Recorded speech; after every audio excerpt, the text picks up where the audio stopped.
चलिए अब कर्नाटक की बात कर लेते हैं। कर्नाटक भी बेहद अहम राज्य, बाकी बची 14 सीटों पर आज वोटिंग जारी है। सबसे पहले बात करते हैं हावेरी सीट की। बसवराज बोम्मई यहां से बीजेपी के कैंडिडेट है, तो कांग्रेस से आनंद स्वामी गद्दादेव मर्थ यहां से मैदान में है। भाजपा ने हावेरी सीट से लिंगायत नेता बसवराज बोम्मई को मैदान में उतारा है। जनता दल से राजनीति की शुरुआत करने वाले बसवराज 2008 में भाजपा में शामिल हुए थे और उसी साल शिंगांव सीट से विधायक चुने गए और येदियुरप्पा सरकार में मंत्री रहे। वे बीएस येदियुरप्पा के करीबी हैं और उनके बाद दूसरे बड़े लिंगायत नेता है। कांग्रेस ने इधर मुंबई के सामने आनंद स्वामी को उतारा है। वे राजनीति का बहुत चर्चित चेहरा नहीं है, हालांकि ये उनका पहला चुनाव नहीं है। इससे पहले लड़े दोनों चुनाव में उन्हें हार का सामना करना पड़ा था। जयती वोटिंग परसेंट।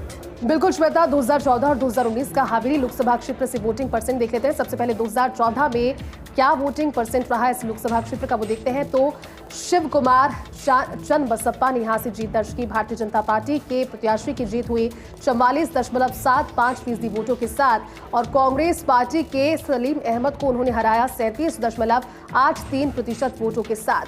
आगे बढ़कर अगले लोकसभा चुनाव 2019 पर अगर नजर डालें तो शिव कुमार चन्नबसप्पा को 53.97% वोटों के साथ जीत दर्ज हुई। भारतीय जनता पार्टी के प्रत्याशी की जीत हुई और हार का सामना करना पड़ा कांग्रेस के प्रत्याशी डी.आर. पाटिल को 42.85% वोट्स के साथ। बिल्कुल, और इस लिहाज से भी ये बेहद अहम सीट है। देखना होगा कि टक्कर कितनी जबरदस्त रहती है। लेकिन चलिए कर्नाटक की अगली सीट का रुख कर लेते हैं और यह सीट है बेलगाम सीट। अब बेलगाम सीट पे कैंडिडेट पर सबसे पहले नजर डालते हैं। देखिए, बीजेपी से जगदीश शेट्टार यहां पर मैदान में है, तो कांग्रेस से मृणाल हेब्बलकर उन्हें यहां पर टक्कर दे रहे हैं। भाजपा ने बेलगाम सीट से कर्नाटक के मुख्यमंत्री रहे जगदीश शेट्टार को उम्मीदवार बनाया है। अखिल भारतीय विद्यार्थी परिषद से राजनीति शुरू करने वाले शेट्टार संघ से भी जुड़े रहे। हालांकि पिछले साल हुए विधानसभा चुनाव में टिकट न दिए जाने पर नाराज होकर वो कांग्रेस में चले गए और चुनाव भी लड़ा। हारने के बाद दोबारा भाजपा में आ गए।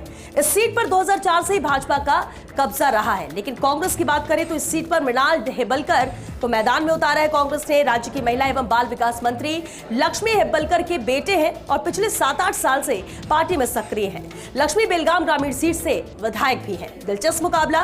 वोटिंग परसेंट पर नजर डालते हैं। बिल्कुल श्वेता, 2014 का सबसे पहले वोटिंग प्रतिशत देख लेते हैं। बेलगाम लोकसभा क्षेत्र से 2014 में सुरेश चन्नबसप्पा ने भारतीय जनता पार्टी के प्रत्याशी ने 46% वोटों के साथ जीत दर्ज की और हार का सामना करना पड़ा लक्ष्मी हेब्बलकर को 39.71% वोटों के साथ। आगे बढ़कर 2019 का वोटिंग प्रतिशत देखते हैं। सुरेश चन्नबसप्पा ने एक बार फिर से जीत दर्ज की 63.22% वोटों के साथ और भारतीय जनता पार्टी के प्रत्याशी के सामने कांग्रेस पार्टी के विरूपाक्षी साधुनावार को हार का सामना करना पड़ा 30.67% वोटों के साथ। 2014 और 2019 का ये इतिहास सीट का।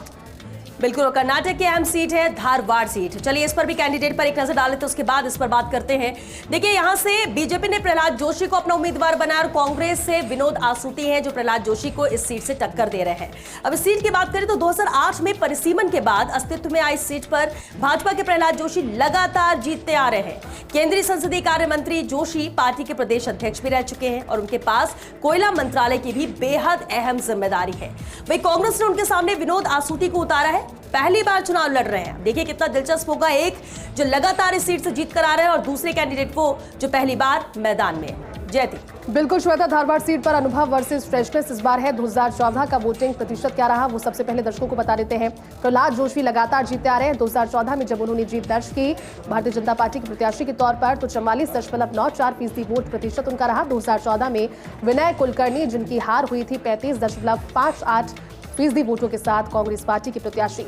आगे बढ़कर 2019 के अगर वोटिंग प्रतिशत को देखते हैं तो प्रहलाद जोशी की एक बार फिर से जीत 2019 में और यहां पर 56.43% वोटों के साथ प्रहलाद जोशी ने जीत दर्ज की। विनय कुलकर्णी को एक बार फिर से कांग्रेस ने उतारा लेकिन 39.54% वोटों के साथ एक बार फिर से उन्हें हार का सामना करना पड़ा। बिल्कुल, और कर्नाटक की एक और अहम सीट है जिस पर वोटिंग जारी है और ये सीट है शिमोगा लोकसभा सीट। चलिए इस पर सबसे पहले कैंडिडेट पर नजर डालते हैं। बीजेपी से बी.वाई. राघवेंद्र मैदान में हैं और उनके सामने गीता शिव कुमार है। देखिए, बी.वाई. राघवेंद्र की बात करें तो 2009 से लोकसभा के सदस्य हैं और पूर्व मुख्यमंत्री रहे वाई.एस. येदियुरप्पा के बेटे हैं बी.वाई. राघवेंद्र, जो कि इस बार इस सीट से कैंडिडेट है बीजेपी की। कांग्रेस की बात करते हैं, गीता शिव कुमार मशहूर एक्टर शिवराज कुमार की पत्नी हैं और कांग्रेस नेता है। इस बार लोकसभा के लिए मैदान में है गीता शिव कुमार और दोनों के बीच में इस अहम सीट पर टक्कर देखने को मिल रही है। देखना होगा कि आखिर कौन जनता के दिल में, वोटर के दिल में जगह बना पाता है और जीत दर्ज कर पाता है। जयती, वोटिंग परसेंट।